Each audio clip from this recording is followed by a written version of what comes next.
Been around the top queffers in my city. Road or the walk, there's no pressure for me really. Tackers them my city, up the retters for my killie. One phone call will have the steppers on a milli. Fighting my demons, trying to tame the bang and rimmy. Right.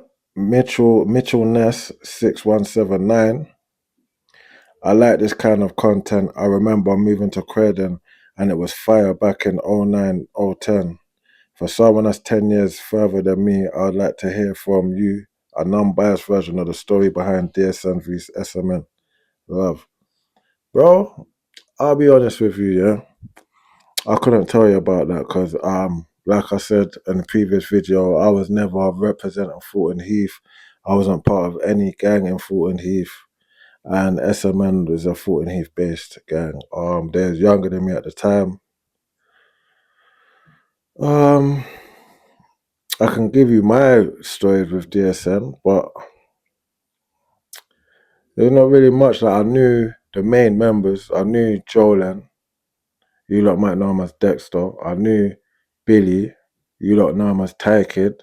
And I knew, do you know what I'm saying, a few other ones. I've known them before DSN was ever a thing. So by the time that they was keeping up fuckery, I already knew them, do you know what I mean? Like, man, had some type of relationship with them. One of my friends ended up getting into it with them.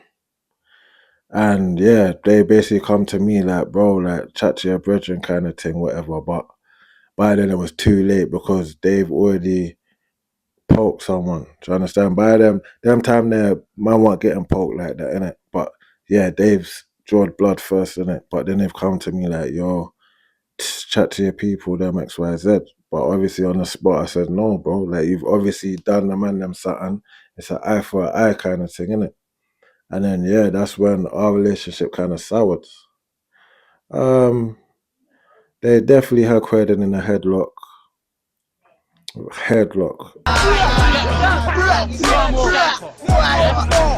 a bad boy, I shot man in the fucking head. I shot man in the neck. At one point, we had issues. They never really done me, but they never done me nothing, to be fair. Man's had a few run-ins with them, XYZ. Like, I don't need to go into it. I'm not gonna be on there saying I done man this and that. I think I got gassed once. I got CS gassed. This is one thing I'll tell you, yeah. I was on a bus with one of the bloodset ones, saw a bag of them in Pearly, jumped off the bus. They used to claim DSN as well. I mean, they used to claim Bloodset as well. So they'd be like DSN, Bloodset, Bird Gang kind of thing, innit? Obviously, me being Bloodset at the time, linked with the Bricks and Hill Bloods, innit? So naturally, man's paging that, innit? Like, how you look XY. So man's jumped off the bus, run over into them, started paging them. And then the next thing I know, I just got gassed. CS gassed. The major my eyes is burning, but I can hear bare footsteps running off. And I can hear my brethren going mad. You get me? They basically gas man and run off. And then my brethren's going mad. But I remember that's the first time I ever got gassed, and that shit was burning. Burning. Man had to go on the chip. It was by a Pearly precinct, yeah? Man had to go into the chicken shop, lad, and I made them man there pour buckets of water on man's face. Yeah, that was mad. But that's my only kind of time that DSN's ever done me nothing. And obviously, man, done things in it, but I'm not gonna be talking about that today. So yeah, but they definitely did have the ends in their headlock for a long time. They turned the ends up. I'm not gonna lie, they definitely did. Don't know about the ones nowadays, but I remember back then, yeah, it was dark still. It was dark for a lot of people.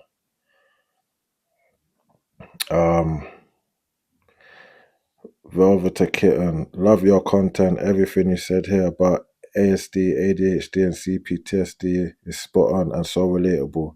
I'd love to hear you talk about how and when you got diagnosis. Keep up the good work, sending positive vibes your way. Hope you get them. I got them. Thank you very much, Velvet Kitten. Velveeta kitten. I'll be honest with you, with my ASD and ADHD, obviously I knew by other people and my siblings. Basically, what made me look at it was me and all my siblings have been put in care. I went into care when I was about 11, and by then I was already too far gone. Like I wasn't doing appointments. Even if they set an appointment for me to go to hospital or doctors, I wouldn't have went. Whereas my siblings, they went into care from earlier ages, so they was able to get diagnosed from a very early age. So I got to like 32, 33, and I realized every single one of my siblings has it. They've been diagnosed, and obviously I noticed that my brain's wired a bit different. So I started looking into it, and then I found a test.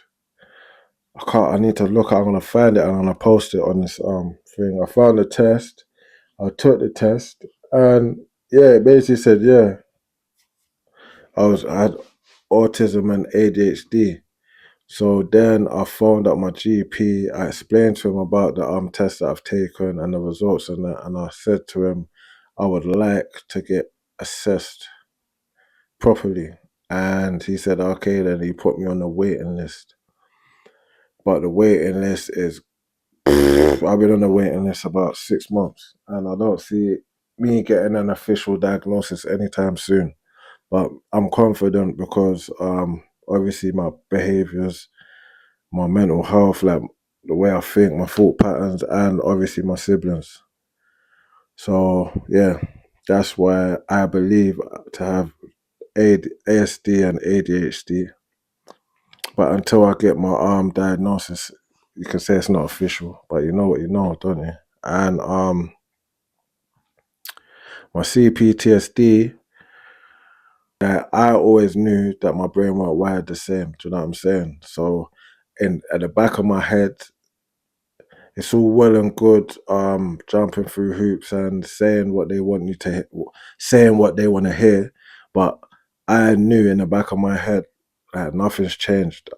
The guy that was 25 years old running up and down out there is still me today. The only difference is I need to get help and find a way to control them.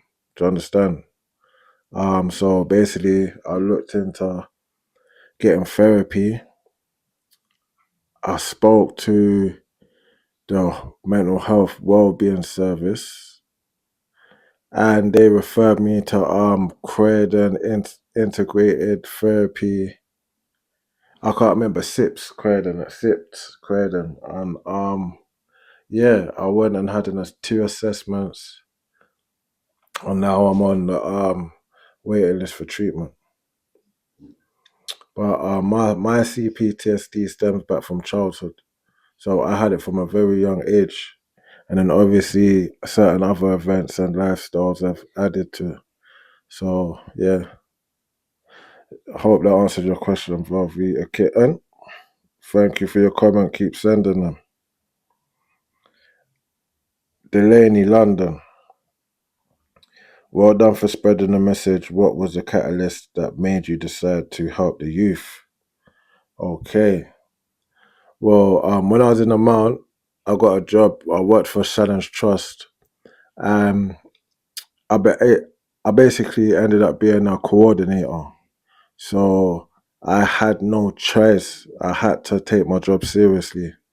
I would train other mentors so they're able to help people. I helped people. There's times when I've had to teach grown men how to read. It was weird at first, but after a while you just get stuck in. So I had done that, so that kind of developed some type of wanting to help people in, I guess.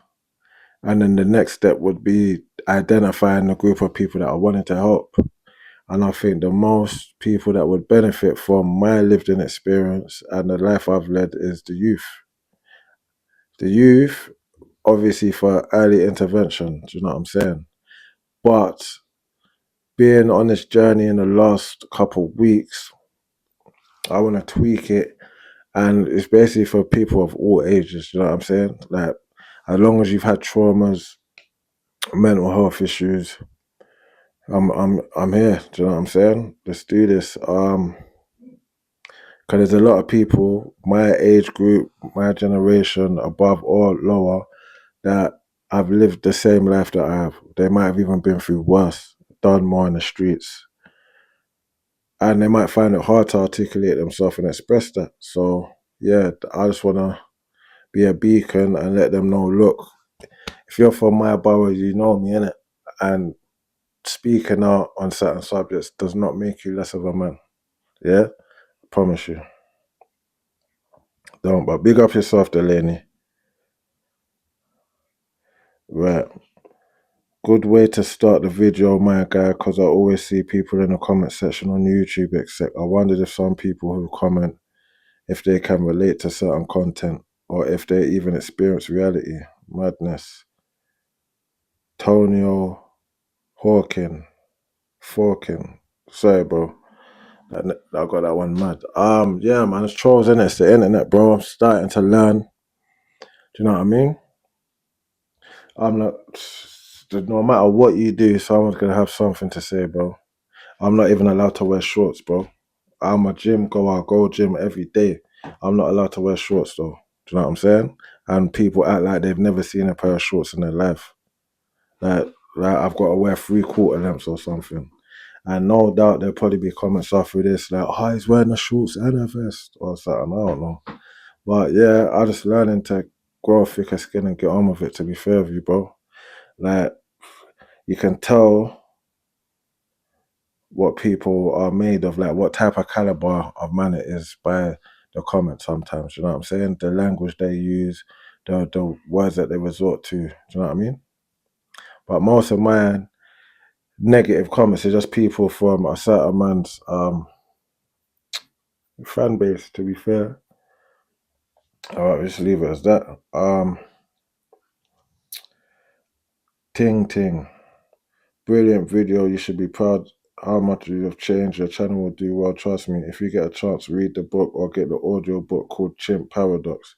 This book is a game changer. Happy New Year, my brother. Stay blessed and focused. Did you hear that, people? Yeah? Chimp Paradox. Let's look into that. I'm definitely going to look into that. So I'm going to stick a pin in that one, and we're going to come back to it after I've had a read, yeah? And then obviously I can promote it more and speak about it more. Humble Music London. This is a very long comment, bro.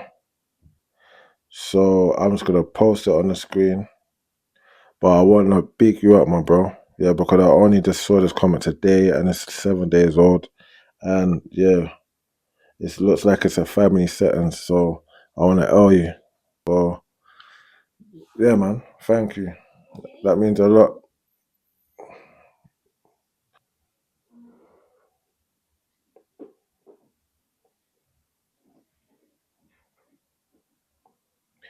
Snow Team 6609. Do you think Devious can make a career of himself when he's free this year?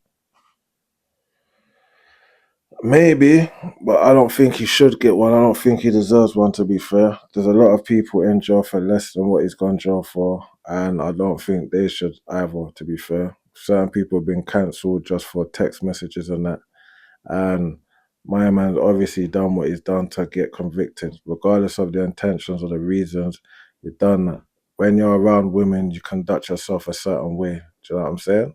Like men that are aggressive around women or manipulative or that kind of thing is a red flag, innit? And if situations like this are gonna come from you behaving like that, and this is just how it is.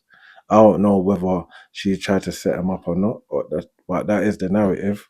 But what I do know is that there's previous mad behaviors. So yeah, I don't rate him. I don't respect him. He's a top 3 rapper from South. Yeah, rap wise, he's the man. You get me? He's got the persona, the looks, the bars. Do you understand? Charisma. But yeah, people from the ends, they know, innit? They know. It's other people, the internet, that doesn't. But yeah, I don't really want to dwell on them. I'm not trying to chat man or bring them down. This is just my opinion. Yeah, and those are a few comments that I think I'd reply to. Big everyone up that commented. Thank you for supporting. It says LIDGE, life in this ghetto environment, sorry. And our S3, you don't know. Even when I didn't, Donny thought I bring it with me. Pure shower stances when the man them see me. They know about the dog, guess I blanks them gimme.